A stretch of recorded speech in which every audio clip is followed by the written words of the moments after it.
Ça fait loin d'ici? Un bon kilomètre. Oh. On y va? Ah voilà, on y est. Il est bien joli ce pont. Alors cette légende, elle est vieille? La légende du pont du diable, elle date de plus d'un siècle. Oui. Il a été construit donc en 1875-1880, raconté par le père Borde de Cruz-et-Migette. Les villageois donc, de Sainte-Anne et de Cruz-et-Migette ont décidé de construire un pont en pierre.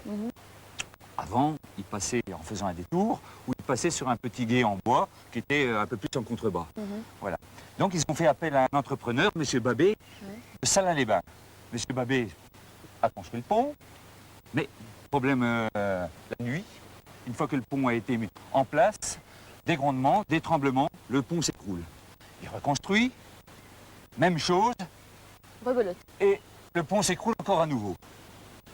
Alors, M. Babé, ayant peur d'un éventuel déshonneur, a dit « Je donnerai bien mon âme au diable ».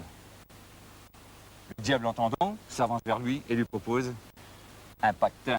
Je prends votre âme et vous me donnez l'âme du premier passant sur le pont. Et en contrepartie, j'aide à ce que le pont se fasse, quoi, c'est ça? Voilà. Aïe. Mais M. Babé a été pris d'une fièvre très intense suite à ce pacte. Et les habitants se sont inquiétés de son état et sont allés prévenir le curé de Cruz-et-Migette, lequel s'est dépêché et s'est retrouvé face au diable. Et le diable, s'avançant vers le curé de Cruz-et-Migette, le curé a dit au diable « Vado retro, Satana !» en levant le ciboire.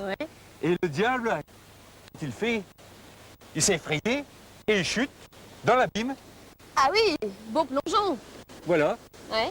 Les habitants, ensuite, ont jeté des pierres pour briser ses cornes. Et la légende franc-comtoise dit que des fois, le soir, il est amené à sortir de temps en temps et il serait vivement conseillé Déconseillé plutôt. d'aller plutôt se réfugier à l'auberge qui porte le nom, l'auberge du Pont du Diable. Et cette sculpture? Alors, voilà la tête du diable. Il faut espérer que il ne reste plus que ça. Ah oui, on a bien fait de venir jusqu'ici et de descendre par ces escaliers. On voit bien le diable, hein. Sacrée tête, hein. Impressionnant. On se rend mieux compte aussi de la hauteur de ce pont. Oui, là, bon, le Haut-Lison, donc ce fameux ruisseau de la Reculée, donc qui va couler sous une forme de cascade, en passant donc sous le pont. Mais là, on n'est pas plus haut, on est à 35 mètres à peu près. Hein. Mais si on passe de l'autre côté, il y a une bonne cinquantaine de mètres. Ah voilà pourquoi on a plus le vertige en regardant d'un côté que de l'autre. Ah, du haut, oui. Ah, d'accord. C'est quand même une belle promenade, hein. Il doit y avoir pas mal de randonneurs, non?